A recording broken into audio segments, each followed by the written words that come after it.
Shalom, shalom, shalom, banana nzambe, na bombo na pesi bino mbote, na kombo na Yesu Kristo, osali malamu ndenge toye, na enseignement biblique, na émission oya, parole de vie, parole oezali kope sa vie, parole oezali kope sa connaissance, parole oezali koke bisabiso, parole oezali ko lakisa biso nzela, parole oezali ko lakisa biso, koye bisabiso nini ezali koya lobi. Sans la parole, car au commencement était la parole était avec Dieu, et la parole était Dieu. Et ça la nuance oyo. Bien-aimé dans le Seigneur, Yambo toko bondela non zambe kotika mama oyo namaboko na zambe polimo santu alo belabiso molimo santu ala kisabiso makanisi nzambe oyo nini ekomami namaloba na nzambe. Seigneur notre Dieu, nous te sommes infiniment reconnaissants pour la grâce oyo accordé biso Jesus l'après-midi alelo toya liboso ya liloba na yo liloba na bomba liloba oyo esala oyo ezali komonana na ezali komonana te yango nyonso ekoleka me liloba na yo ekoleka te yango nde nzambe tata totiki moma oyo na maboko na yo molimo santo na nzambe zwa contrôle ya nyonso du début jusqu'à la fin na kombo na Yesu Masiya oyo nyonso ya bokeseni oyo nyonso ezali kokonfese kombo na Yesu te mosika na biso na après-midi ya lelo au nom puissant de Jésus-Christ Seigneur yonde zwa contrôle ya nyonso fon pesa biso mayele yakoso sola maloba na yo. Dispose nos cœurs, Papa, oignon se yaka pona koiba parole, mosi canabiso, au nom puissant de Jésus, oignon se koki kokanga, entendement ya mutu, poete à retenir la parole de Dieu, oignon se koko kanga, volonté ya mutu, au nom de Jésus, na brise yango, na bele makina, na Yesu Kristo, Yesu kola entendement ya moko la moko, symbole lo boko na yo, to mona monene na yo, à travers ta parole. Au nom puissant de Jésus, nous avons ainsi prié. Amen, amen, amen, amen. Bien-aimés dans le Seigneur, encore une fois, na pesi beauté, na kombo na Yesu, toye ana mozikite, toye ana ba réunion familiale te, mais toye a prete tokuta na toka maloba na nzambe. Bien-aimés dans le Seigneur, yangonde na micro ya pokwa lelo, ezali mote Philippe, nazali awa. Toyekola maloba na nzambe. Bien-aimé dans le Seigneur, soki nanu o s'abonner nanu te na chaîne, s'abonner na yo dekonanga afin que yo pe sa contribution na yo pona tina musala o bo appuyer yango ndenge boye like nanu soki nanu o like te dekonanga tozana ba chaîne mibale. Deuxième chaîne na biso ezali kaka ndenge o ezali LRDC. Et première chaîne, yango ezali TV1, deuxième chaîne TV2. Tchekaka LRDC TV2. Pona ko s'abonner ce qui kebi ndengani na ko s'abonner te ndekonanga ezali pasite tout na mutu o ayebi alaksayo. Mais to sali susu système ya sika soki otiki video o eketi na suka nango banande eko singa yo pete o s'abonner. Mais na ba yebasi ba s'abona okomona ke ekosenga me kopesa place ya kosabone te yangwana méthode oyo tosali ya sika ndeko nanga. Bien-aimé dans le Seigneur, yangonde tobandi enseignement na biso esengeli ete olinga enseignement esengeli ozala na carnet na yo esengeli ozala na biblia na yo pete mutu akosa yo te ndeko nanga ezala pe na volonté ya kotanga maloba na nzambe zwata 15 à 20 minutes voire même 30 minutes par jour ya kotanga maloba na nzambe balakisa biso boye soki olingi otanga biblia senga epai na nzambe senga na molimo santo ke apesa mayele pete obanda kokanga pe maloba na nzambe. Bien-aimé dans le Seigneur, tangaka zala disposé yekola yangonde Biblia et le Bible et Namukanda ya Jean chapitre 1 verset 1. Au commencement était la parole. Parole nde mutu ezalaki na ebandeli na nyonso avant que biso tozala, avant que mokili to monde oyo tozali komona esalema ezalaki parole. Et la parole était avec Dieu et la parole était Dieu. Parole ezalaki na Nzambe, ezali ba tournure moko biblique oyo ke ezali pe participer pona kolimbola yango. Que au commencement était la parole. Parole wana ekomi ke ezalaki na Nzambe. Ekomi siko et la parole était Dieu. Bien-aimé dans le Seigneur, yango nde pona kolakisa ke parole ezali Nzambe yemoko.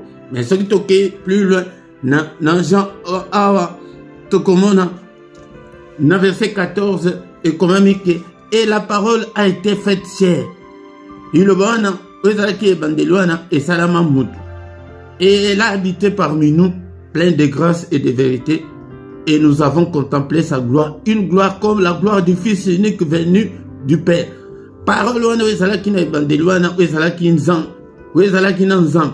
Eye kosala moto. Yango nde tozoyekola pona kolakisa ke tant susu mutoko kotuna ke Yesu azali le Fils de Dieu ndengeni po azalaki nzambe azali nzoto ya bomoto aye kovanda na biso po miso ya bomoto ekokomona nzambe te ke ovivre susu. Yango nde ba doctrine fondamentale yango nde tina oyo tozali koya po ete batu église ekomisi batu musika mais batu bayebi doctrine te, batu bayebi doctrine fondamentale te. Entre parenthèses, doctrine oyo nga nazali koya kolakisa bino ezali doctrine ya catholique te, ya missionité, ya pentecôte te, ezali ya église des réveils te, ezali ya bima te, ezali soki ya nini te, mais ezali église, ezali doctrine chrétienne. Doctrine ya christianisme.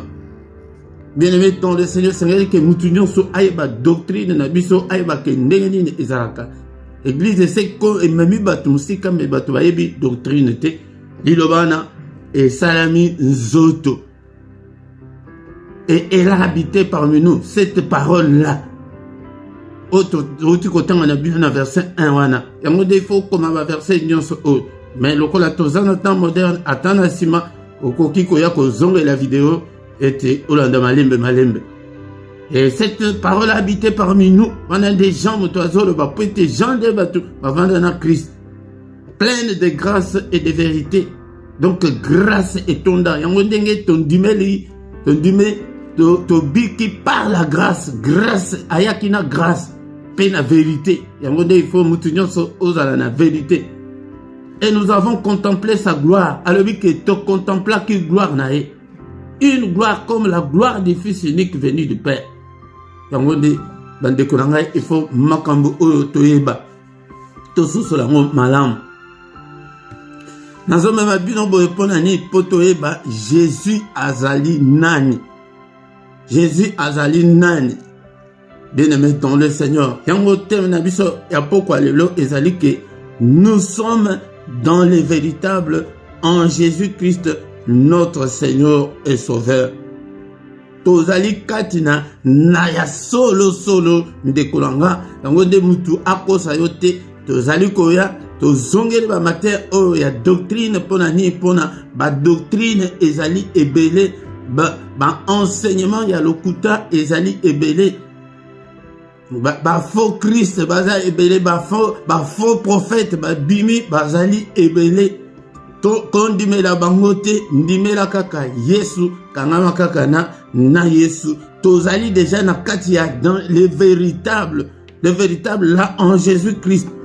Donc Jésus wana yango na bande na chapitre na verset 1 oh ya Jean pona kolakisa ke azalaki na no parole. Parole wana balobi ke ezalaki na nzam. Parole wana ezalaki nzam. Parole wana eye esali nzoto ekomi mutu. Yango nde place ya koyeba ke non aza extraordinaire abotamite le lenge mwana nyonso abotamaka le lenge biso nyonso tobotamite na bosangani ya tata na mama te. Yango la différence yango wana abotami na molimo. Marie sa maman était une vierge. Ok, ayebaki mibalite, mais a concevaki par la puissance du Saint-Esprit. Yango parole wana eyaki eye kokota kati na libumu na ye esali mutu. ezalaki te na bosangani ya mwasi na mobali. Doctrine oyo il faut mukristo nyonso ayeba yango par la puissance du Saint-Esprit yango nde ayeko koma moto. La parole s'est faite chair là par la puissance du Saint-Esprit. C'est ça la doctrine oyo faut toyeba. Ba Mahomet nyonso wana, ba Branham, ba nani nyonso wana, ba botami ngai na yo to botami na bosangani ya mwasi na mobali, sauf Jésus abotami bongo te. Yango il est extraordinaire, il est tout autre, il est incomparable. Tokoki ko comparer était namutu. Bien-aimé dans le Seigneur. Toujours le bongo pona nini po mutu ayela yo enseignement ya lokuta te o ngai naza messager nyonso oyo akoloba azali koloba kotombola Yesu te, azali kovanda koumela na doctrine ya Christ te, azali messager ya Nzambe te. Mutu oyo ba Diangenda soki ba Simon Kimbangu ou bien soki ba Buddha ba Mahomet ba Branham ba Mukuna bango nyonso wana mutu nyonso oyo akobima na évangile aza déjà libanda aza ya Nzambe te. Biso nyonso wana il faut mutu nyonso oteya kaka Yesu olakisa bato kaka Yesu. Yango na teme na biso tozali kozwa verset wana na un Jean chapitre 5 verset 20. 1 Jean chapitre 5 verset 20. Bien-aimé dans le Seigneur, yango banda bato Abraham ba bimisi biloko na bango et Saint-Esprit a touché basali mingi bate mingi kepo to zongela matière ya doctrine fondamentale po ete bato bayeba Jésus azalaki nani azanani pona biso. Bien-aimé dans le Seigneur, yangonde mutu akosa yote kondima ba doctrine nyonso anate doctrine na biso kaka kombo na Yesu et Yesu kaka. 1 Jean chapitre 5 verset 20 à 21. Nous savons aussi que le Fils de Dieu est venu et qu'il nous a donné l'intelligence pour connaître le véritable, et nous sommes dans le véritable en son Fils Jésus-Christ. C'est lui qui est le Dieu véritable et la vie éternelle. Petits enfants, gardez-vous des idoles. Avec toyebi ete monana Nzambe ke ayaki et apesi biso mayele po ete toyeba le véritable. Donc le véritable Dieu. La Bible ezaka na bakode bongo, il faut que biso moko to décoder yango, to découvrir yango, pour que nous puissions connaître le véritable Dieu. Et nous sommes dans le véritable Dieu en son Fils Jésus-Christ. Yaya, Église mon côté, pasteur mon côté, prophète mon côté, mosali mon côté, akoki kopesa yo la vie éternelle. La vie éternelle, ezami balete, objectif na biso, na bosambelo tozo sambela nyonso oyo, ezali pona la vie éternelle. Peut-être qu'on vivre peut-être que non pour tous la vie éternelle, to vivre dans la misère, non. Ba ekoli ba kendeki ba tuni ba lobi que Seigneur totiki nyonso to landio to kozwa ni ayebisa bango ete bokozwa les centuples ko bandanano ana mokili pe bokozwa bomo ya seko. Bomo ya seko ezambi balete mutu susute mutu akoko pesa la vie éternelle. Yango Elikianayo ezala epana Yesu, c'est Jésus qui donne la vie éternelle. C'est Jésus qui donne la vie éternelle. Bien-aimé dans le Seigneur. Et c'est lui qui est le Dieu véritable et la vie éternelle. Donc c'est Jésus. Ezali Yesu. Azali le Dieu véritable. Le Dieu azala qui parole wana na ibandeli. Pour okoki ko dissocier mutute na parole na ye. Okoki ko kabola mutute na parole na ye. Bien-aimé dans le Seigneur. Yango de eza matin moko ya fondement ya foi chrétienne o esengeli ete bana Nzambe nyonso baye bayango. Donc c'est Jésus-Christ qui est la vie éternelle. Petits enfants, gardez-vous des idoles. Bana ebokeba nabikeko. Nyonso akoya kobima na doctrine ya Jésus-Christ aza ekeko bondimela yango te, bofukamela yango te, bofukamela bikeko te, bofukamela mutu ya mokili oyo te, bokendeke ba église mais elikia na yo epai na Nzambe, epai na Yesu. C'est lui qui a la vie éternelle, c'est lui qui est la vie éternelle. Bien-aimé dans le Seigneur Jésus, nous sommes que nous sommes dans le véritable Dieu. Nous sommes dans le véritable. Il y a un dingue zona. Ce qui est pesant, aussi au pesant mon thème na yo et pas inaye aux alikat na véritable. Mais ce que nous au pesant dans mon thème n'a pas quoi lelo zona no verset oyo bien-aimé dans le Seigneur. Tous allez na mukanda ya Jean chapitre 1 verset 12 na 13. Yango de Jean yende mutu alobeli mingi na divinité ya Yesu Christo. Bien-aimé dans le Seigneur. Bible et le Bible. Jean chapitre 1 verset 12 à 13. Mais à tous ceux qui l'ont reçu, à ceux qui croient en son nom, il a donné le pouvoir de devenir enfants de Dieu, lesquels sont nés non du sang, ni de la volonté de la chair, ni de la volonté de l'homme, mais de Dieu. Yango soki ke yope nano pesa motema te epai na nzan soki ke nano ndimela te ndeko na nga Biblia epesi nzela na poko lelo ke na ba nyonso bayambaki ye na ba nyonso bandimi na kombo na ye apesi bango pouvoir ete bakoma bana na Nzambe ba tobotami na makila te na maite me na molimo ndeko na nga yo oyo zali koyoka message oyo na poko lelo soki nano ondimela nanu Yesu te ndimela Yesu. Donc parole autotiko tonga na 1 Jean 5 1 Jean 5 21 et le but que ezali Yesu nde mutu azali et azali les véritables ezali Yesu nde mutu azali la vie éternelle. Donc objectif na biso nambosan kosangana otozali koluka Nzambe ezali que la vie éternelle. Mieux vaut kutu mutu échoué na vie courante que rater la vie éternelle.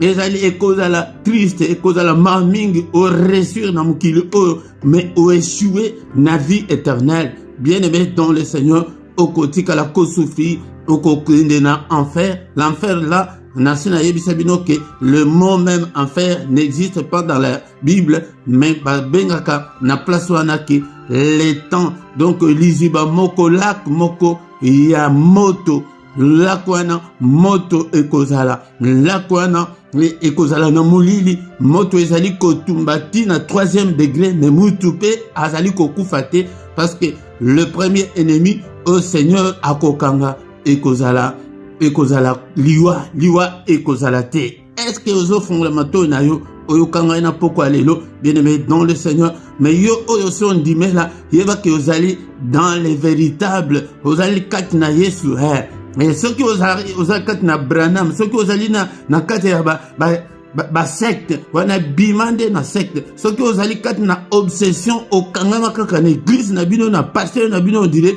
pasteur akopesa yo vie éternelle te elanga ndenge nazoganga bona akopesa yo vie éternelle te mais nazolakisa yo oyo apesaka la vie éternelle ndimela ye c'est Jésus-Christ mosusu te. Bien-aimé dans le Seigneur, bien-aimé dans le Seigneur, ba verset ezali mingi o ezali ko attester que non c'est Jésus qui est la vie éternelle, c'est Jésus qui est Dieu.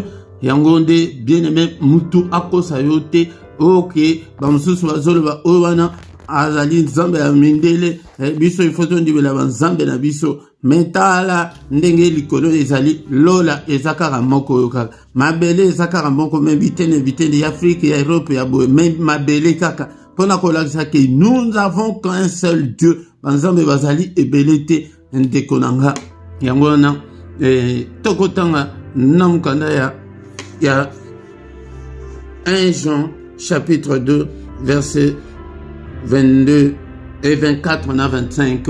1 Jean chapitre 2 Bible et le Bible verset 24. Que ce que vous avez entendu dès le commencement demeure en vous. Yaya onyon soso yokawana onyon soso yebawana heumela kati na yo il y a dénomination, mais il y a Biblia, il y a parole de Dieu, il y a Christ. Oyo yebeluana.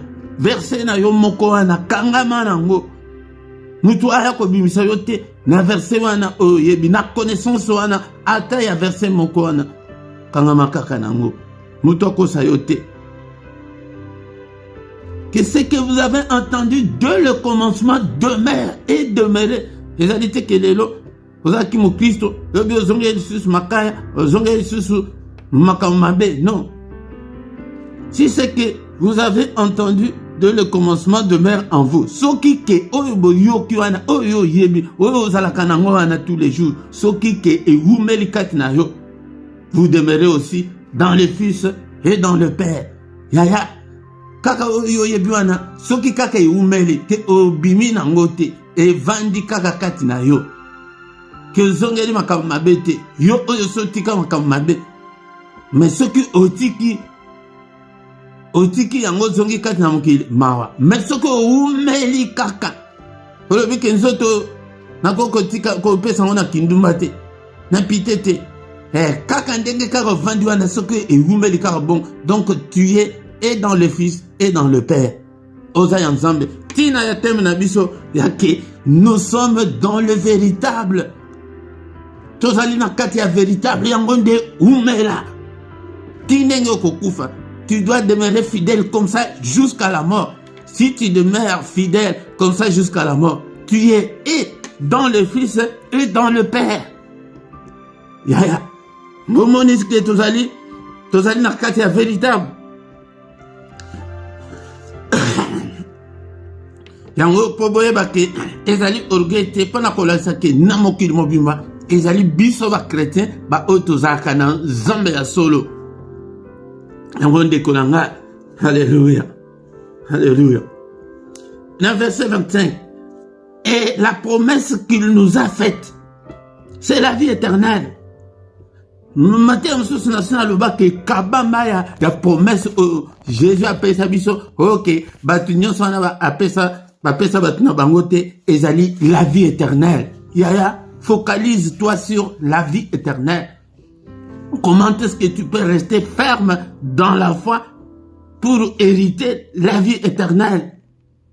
Aussi au bandaki, kokende gauche te, kokende droite te, kangama kaka na oyo yebuana, na fongoli, na bandi, ko enseigner sur la doctrine fondamentale, sur la saine doctrine pour être mutunyo so ayeba doctrine na biso. Tozo kende kala na église bazo la saka biso ka oh milim, mais il faut mutu oyeba.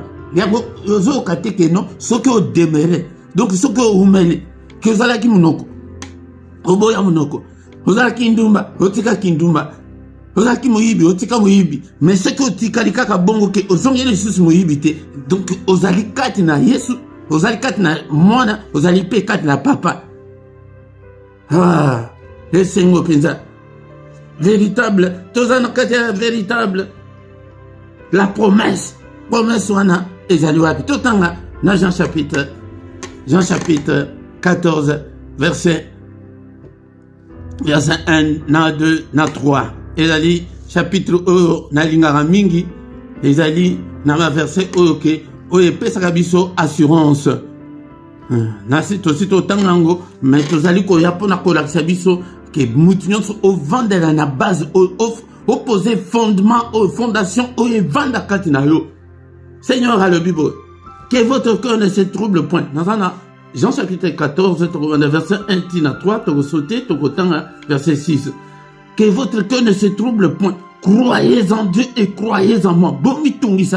Et surtout que, aux hommes qui m'ont tamboula bien te. Et qu'on a fait qu'un zambe azana yote, azana biso. Mais à l'objet que, quoi n'a commis tout lisate, ni ma kaka. Ni mélanzambe, à l'objet que, ni mélanzambe, bon di mélanga. Azoka bola bongo pona nipo, alaki, parole eye kokoma mutu. Yango nde en tant que momotu, yango nde azolo baketon di melaye. Il y a plusieurs demeures dans la maison de mon père. Abisike ezali ebele nanda kwa tata. Si cela n'était pas, je vous l'aurais dit, soki ezalaki bongo te, nalinga ko yebisa bino te. Mais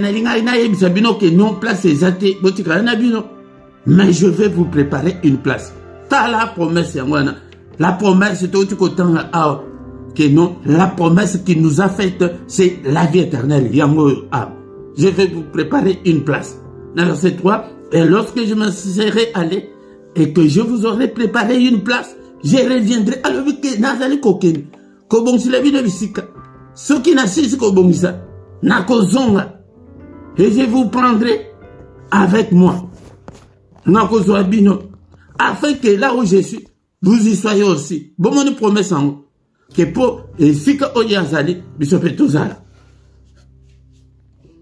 Verset 6, c'est quoi le but? Jésus lui dit, avant que tu te bandes, verset 6, ezali na mutuna moko, verset 5, Thomas lui dit, Seigneur, nous ne savons où tu vas, comment pouvons-nous en savoir le chemin? C'est quoi le but? C'est quoi le baozo qui n'est pas tata? C'est comme Zélango biso to yebite. Yo ok yo tiki biso. Ezali ba préoccupation ezala kana ba nzambe tant sous ko mona ke ba doute côté lio mais demeure. Pourquoi les lots nazali ko yebisa mutu moko mu Kristo moko mona nzambe moko ke ou mais la kaka place wana. Ozo na ndenge to au kangama na église na bino, au kangama na parole de Dieu. Mais na mutu te ko pesa foi na église te ko pesa foi na pasteur te na apôtre moko te. Évangéliste te nanga ipete kopesa nga fwate fwana yo kangama kaka na Yesu yango soki bomoni mutu aye na évangile ke babandi ko kumisa ye babandi ko adorer ye fwana nde ekomi abomination. Jésus dit, je suis le chemin, la vérité et la vie. Nul ne vient au Père que par moi. Mutu akoko kede epa na papa te soki na zela na ngai te yango siko boya ko la chabiso ke dangel boya chabiso ke brana Seigneur a le but que soki na ngai te mutu akoko kede epa papa te mutu akoko zo vie éternelle te siko wapi place ya brana wa place ya Simon qui manque wa place ya ba église des noirs wa place ya Mahomet place ya Mahomet zati ala le quoi filmer ngo que nul ne vient au Père que par moi. Évangile mususu ekoko yate eya kolongola ngo. Sikoto sauté to kena verset 8. Philippe lui dit, Seigneur, montre-nous le Père et cela nous suffit. Dans verset 8, Philippe a le but que tu vandi na yo attend moulay. Ozaka makamnyo sokaka le Père. Père a dit, oui, nazoken, pas le Père, Père. Mais montre-nous ce Père là. Verset 9. Jésus lui dit, il y a si longtemps que je suis avec vous et tu ne m'as pas connu, Philippe. C'est lui qui m'a vu, a vu le Père. Comment dis-tu, montre-nous le Père? Pour le Seigneur, à Kansi, que non, le Père Ango, les Angaït, Nazanabango. Mais, Philippe, ndengani yozo tunake, la saviso tata, atangai, atayu. Tolinga qui peut te poser mutuna wana kaka papa ngo père ngo azaka wapi ya doctrine yango connaissance yango il faut bananzan et tous à la connaissance yango de alobaki na Josué que il faut autant maloba autant yango butu moy ochango pe na misala yango de okoresir bananzambe mingi bazali koresir te ozo banga masu mais autant akate oye ko lakate yango de moyen resir ezate zamba zo monake ozali na posa connaissance te est-ce que koko bota mwana oboti mwana azaka na posa amelate mwana azaka na posa ya koliate mwana wana ko vivre na mukilo. Jésus lui dit il y a si longtemps que je suis avec vous, tu ne m'as pas connu, Philippe. C'est lui qui m'a vu, a vu le Père. Comment dis-tu, montre-nous le Père? Donc, n'est pas mon qui Jésus, c'est pas mon déjà le Père. La promesse Ezali, il y a la vie éternelle. Bien aimé, dans le Seigneur va verser Ezali, Ebele, Ezali, quoi tester, Yango neto fongo liboye, qui pomba dans Zambe, la doctrine fondamentale, pour que tozali dans les véritables, na groupe de prières, na bino anate, na église, na pasteur anate, mais dans le véritable en Jésus-Christ. verset susu ok na lingara susu mingi 2 Corinthiens chapitre 5 verset 17. Bien-aimé dans le Seigneur, nazali koloba boye po ete mutu nyonso ase ressaisi akota kati na Yesu. Bible elobi boye, si quelqu'un est en Christ, il est une nouvelle créature. Les choses anciennes sont passées, voici toutes choses sont devenues nouvelles. Bah, le but est que si quelqu'un est à l'église, yaya, keba, bino nyonso bozana ma obsession, yaba église, yaba basali na nzambe. Non. Na ko banda koyana ba na doctrine ona lakisa ete mutu nyonso ayeba la saine doctrine. Si quelqu'un est en Christ, kota kati na Yesu, fongola motema Yesu avanda kati na yo, tozo kende kati na l'église, tozo sambe ke poto to aba fenente to vanda te mais zalande kati na Yesu, na présenter yo Yesu na poko lelo ke tozali na kati ya véritable mutu enseignement mususu te mutu kosa te surtout ndenge bato ya Branham babimisi wana ke balingi Branham plus que Jésus et wana etali bango etali biso te. Bien-aimé dans le Seigneur, mais biso kaka Yesu kaka etali bango balinga Branham soka kopesa bango nini vie éternelle yango epa na Jésus. Branham akopesa ngani. Donc ceux qui mutu ozali kati na Yesu okomi ekelamu ya sika, mais ceux qui omoni ke nano changer te nano koti kati na Yesu te, oza présence na yo ezalaka na église na chorale, oza pasteur, ozali archibishop, oza nani, mais oza kati na Yesu te. Luka ete okota kati na Yesu. Enseignement ya pokwa lelo ezali ke toyeba Yesu, tokota kati na Yesu, tokoma ba créature ya sika. Tokoma ba créature ya sika. Munoko esila, kindoke esila, pite esila, mutema besila. So que mutu nano changer te. Donc ozana kati na Yesu te, ou bien ozali sur la voie, ozana processus ya kokoma mwana na Nzambe. Les choses anciennes sont passées. Bible est claire. Voici toutes les choses sont devenues nouvelles. Okomi mama koseka seka kaka. Okama susu kandate. Batu bazala mutema be penza. Bongo bonde la Nzambe ayoka biso te to yoka ba témoignage ebele. Moko pe na yoki. Bazaka na mosinda kumoko. Bien-aimé dans le Seigneur, wana nde oya kobonde la Nzamba yo bazaki na mbongo moko ke non, il fallait bazongisa bango mbongo ya bempo mbongo ane eye siko mobali de mutu atia compte na ye mbongo nyonso ane ye mbongo montant pesé ya munene 14 000 euros azi mbongo tant susu ndeko ane ozo yoka il faut tote yango batu bayoka ete bato ko changer ou bien tozana kati ya Yesu, ou bien tozana kati ya Yesu te. Azim bongo nyonso wana avirele papa na bango, ou bien soki famille na ye na Afrique basali makambo oke bazaki nango posa kuna mwasi ayebite. Mwasi ayekozwa notification azi lettre moko ke non to sito futi déjà bambongo wana abengi boya atuni mobali azoko kako répondre te oh nante jour moko talon comme ndenge présidence ndenge salamaka jour moko boye papa na bango abengi so mobile soka zaki na douche soka zaki pe téléphone zaki na mesa moi c'est azui téléphone mais tango amoni ke ndenge mobile akoma ke papa alobi ke za papa mobile aza empêché aza na toilette na yambaka. Moi, c'est un bit téléphone. Hey, maman, merci beaucoup pour la mbongwana. Ndei botinda kimbongwana. Et sungi, to saliboye. Merci beaucoup. Opé, ça merci pas mbali. Mbali na yo tango akoya. Moi, ça yebi ke mbongo na ne bimate. Zoka ndembongo eye directement eleki na famille kuna. Yaya, tant to saliboye. Est-ce que to za nanu batu ya kala ou bien to ko batu ya sika? Siko ndenge wana. Tango ekokoma ke to bondela ndenge kutu ndenge bato bondelaka. Et ça, il faut tout changer. Tous les gens qui sont véritable, ozoka kombone ke véritable, il faut vérité ezala. Yaya, na mwasi na yo, na famille na yo. Ndeko na ngai pona faute de temps, toko bakisa ba verset mibale, na ko banda koya na ba verset o ezali kolobela.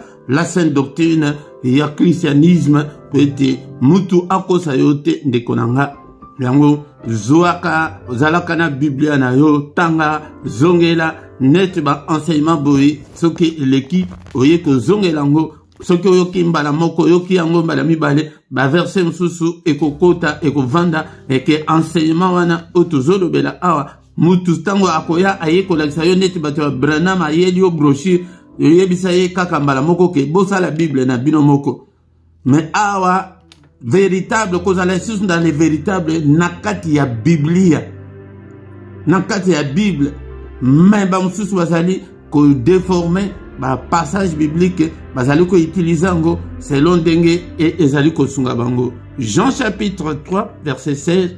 Car Dieu a tant aimé le monde qu'il a donné son Fils unique, afin que quiconque croit en lui ne périsse point, mais qu'il ait la vie éternelle. Promesse en ngoyo. Toko luka susu nini na Branham, toko luka susu nini na Mahomet, toko luka susu nini na batunyo soana. Branham a botami kutu mikolo mbale na 1906, donc plus de 1900 ans avant la naissance de après la naissance de Christ. Zambe alingaki mokili mobimba atindaki mwana naye yalikinda po ete oyo nyonso akondimela ye akufa te azwa bomoi na seko. Bomoi na seko ezali lisusu na kombo mosusu te, nzela mosusu ezali te. Alobi ke nazokokende kobongisela bino esika soki ebongi nazoya kozwa bino. Mutu moko te a perdre promesse wana, mutu moko te a perdre nga na bengaka ngo invitation wana, mutu moko te ko perdre l'invitation na yo te. Garde ton invitation jalousement. Toti kotanga ke soki ozoumela boye na parole elinkoloba ozoumela kati ya Yesu, kati ya Nzambe. Bien-aimé dans le Seigneur,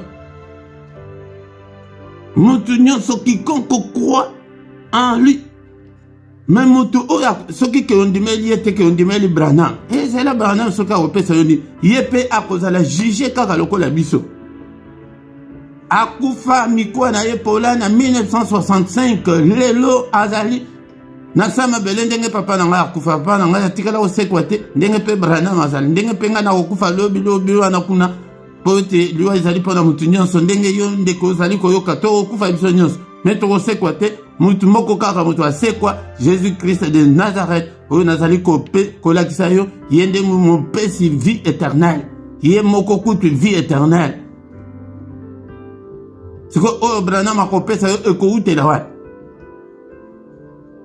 abike oyo nyonso akondimela ye akozwa bomoi na seko. Tozosilisa pour la faute de temps dekolanga na verset 36 kaka na Jean 3 wana place tozali na verset 36 ba verset ebele oyo ezali koateste yango ke mutu soki ayeke alongola yo ke atinda yo amema yo na binzambe wana elikoloba alongoli yo na nzela ya lobiko, alongoli yo na nzela ya vie éternelle. Ya ndima kutu atake yo souffrir na mokilo ondima ngo kutu mpo nani promesse ya bénédiction mpe ezali. Soki ozomona ke ozosouffrir senga mpe Nzambe akangola yo, Nzambe abikisa yo, Nzambe amimonisa kati na vie na yo tanke nanu tokufi te, tanke nanu aye kozwa biso te. Jean chapitre 3 verset 36. Celui qui croit au Fils a la vie éternelle. Oyandimeli na mwana na Nzambe. Donc le Fils là, le Fils de Dieu, il a la vie éternelle. Celui qui ne croit pas au Fils ne verra point la vie, mais la colère de Dieu demeure sur lui. Yaya, ce que on dit, Yesu te, ok, qu'on dit là. Simon Kimbango, on dit Diangeda, on dit Bouddha, on dit Mahomet, on dit Branham, on dit Mukuna, on dit Soki Banane. Yaya, la colère de Dieu demeure sur toi. Na lingite ke oyo nyonso azali koyoka ngai na poko lelo kanda na Nzambe ezala na mutu na ye. Non, kanda na Nzambe ezala na mutu yake tant suse ba oke nanu ba ye kuite nanu ba yebite évangile mais yote ndeko nanga tango nde place tozo sukisa yango nde nakobanda koya dimanche oyo nyonso mikolo nyonso na ba enseignement ya doctrine fondamentale ya Christ. C'est Jésus le seul. Alléluia. Yango nde tokomi na suka ke nini toko retenir celui qui croit au Fils à la vie éternelle. Moyo andimeli na mona na Nzambe azana bombo ya seko bitumba na biso nyonso na mokilo na soki kezalaki si la vie éternelle n'était pas là yaya nakosambela pona ni to bunda na biso na vie na mokili kaka ndenge mutu nyonso azobunda ata na échoué na ngai nayebi ke soki nakufi kutu esili nango non. Mais il y a la vie éternelle, bien aimé. Ok, okoki ko raté te, mais ce qu'on raté vie éternelle, mais qu'on raté l'enfer te, la koana te, ya moto wana, weke kotumba, butu moi, ebeko sala kutu butu na butu, mulili, batu ko ganga, mais esi la kakaka te, poku feza te, motema ondire bima, moto ya ndenge wana, na mai wana, na lak wana, moto wana, ok ne kokota kuna pona nini, fongola ka motema na yo, pesango ipanda, Jésus n'a pas quoi lelo, yo ok vous avez déjà kata Yesu bongwana change ete omona mona nzambe Père de gloire to pambolio pour un enseignement oyo yake olakisi biso na pokwa lelo ke biso batoza na kata Yesu nous sommes dans le véritable en Jésus-Christ notre Seigneur et Sauveur. Alléluia. Merci papa. Mon côté ningai ni mutu nyonso azali koyoka message oyo abungisa vie éternelle te tokanga makaka na Yesu kaka kombo mususu ezali te oyo epesameli biso po ete biso tobika na yango. Au nom de Jésus nous avons ainsi prié. Amen, amen, amen, amen. Acclamons le Seigneur. Il est là, il est avec nous. Bien-aimé dans le Seigneur, la connaissance koyeba yekola ozalaka déjà na kati ya solo na Yesu. Luka siko okolisa yango, okolisa connaissance na yo, o demeurer la grande des choses que ezalité que oh na sali kindumba te 5 ans yango non tina suka comme tina suka on monene ensemble. Bien-aimés dans le Seigneur, tous les dimanches nangonga à 17h heure à Bruxelles, heure à Paris. Yaka ete toya koyoka maloba na Nzambe bo poser ba question na bino bo commenter bo liker ndeko na ngai bo s'abonner bo inviter pe baton susu partager message ya bo partager tinango leke bo tinda ba biloko ezanga tinango e pa baton susu bayoka enseignement ndeko na ngai yango de tokutani susu dimanche prochain même pourquoi nyonso ko zanga te ndeko na ngai tozakana la prière agressive avant de se coucher en paix avec le Seigneur. Yango de konanga pourquoi nyonso kozanga te yaka ete oyako yoka maloba na Nzambe na invité yo na pourquoi lelo nangonga 21h heure à Bruxelles heure à Paris ete to yako bondela avant yako kende kolala na kombo na Yesu. Amen, amen, amen, amen, amen.